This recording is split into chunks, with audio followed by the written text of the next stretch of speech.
Alright, y'all, what's up? So I'm just going to give my little bit on the whole Robert Downey Jr. as Dr. Doom thing real quick, because I wasn't going to do it, but I saw this tweet on Twitter, and I'm pretty much just going to read y'all kind of a summary of what my reply was. Yeah, so this is the tweet right here. Pretty much the dude was saying, oh, people don't see the bigger picture.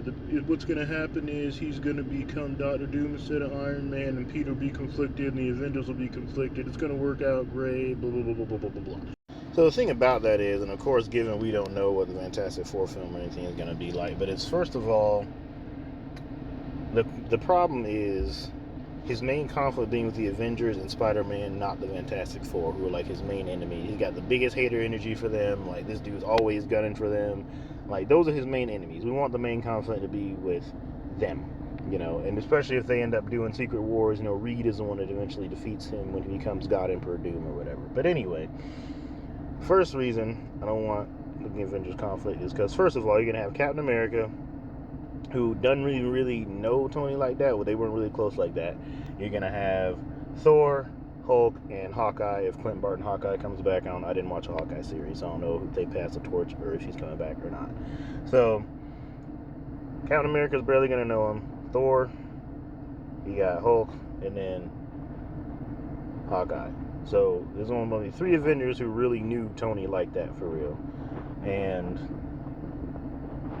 the rest of them, whoever is in this new Avengers, like She-Hulk or whoever's going to be in this new team Avengers they're trying to assemble, aren't really even going to know Tony Stark like that. So there's not really going to be too much conflict on their end. There's going to be there fighting this dude who, oh, he's Tony Stark, he's dead, but they won't really have like any kind of deep personal connection to him or anything like that.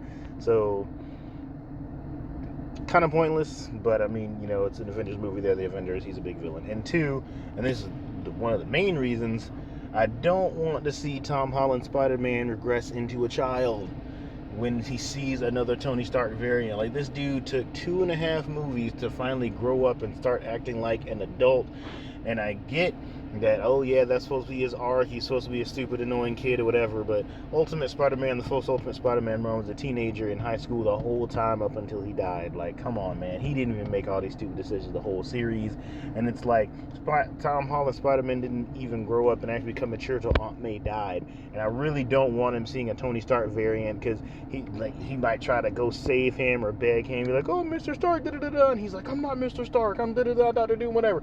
So I really don't want to see Tom Holland regress back into like the stupid child his Spider-Man was for the first 2.5 movies of his first trilogy. Like, I really, because that's nobody really wants to see. That's just gonna get annoying and piss you off.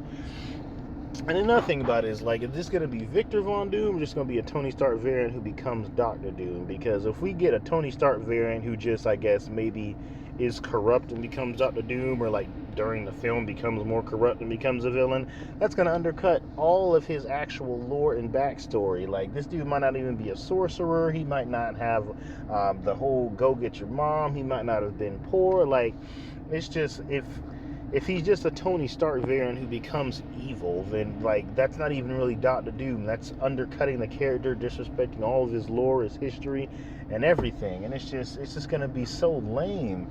And I just, like I said, I don't know what's going to happen, but I don't really like the idea of it. Because if you try to say this is actually Victor Von Doom in, like, an alternate universe, this is Victor Von Doom from birth and all this other stuff, that's going to be stupid because he looks just like Iron Man, so he's also got to be a variant. But if he's a variant, he doesn't have the rich history of the actual Dr. Doom. Like, we don't want a Tony Stark variant. We want Victor Von Doom. We want Dr. Doom with the rich character backstory and the lore and everything else. And that might get sacrificed if he's just a Tony Stark variant. And that's lame.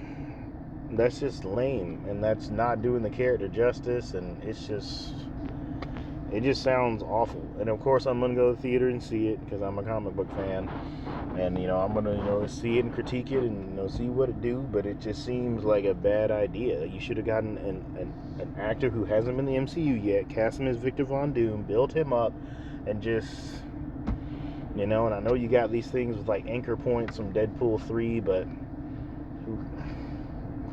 I don't know, man. I just think it's awful. I saw that footage from Comic-Con, and I was just like, ugh. But I'm a comic book fan, so of course I'm gonna go see it and check it out. And speaking of being a comic book fan, all y'all posting those little screenshots of Demon in Armor and Infamous Iron Man, I can tell y'all have never read those comics, because that's not even anything close to the actual,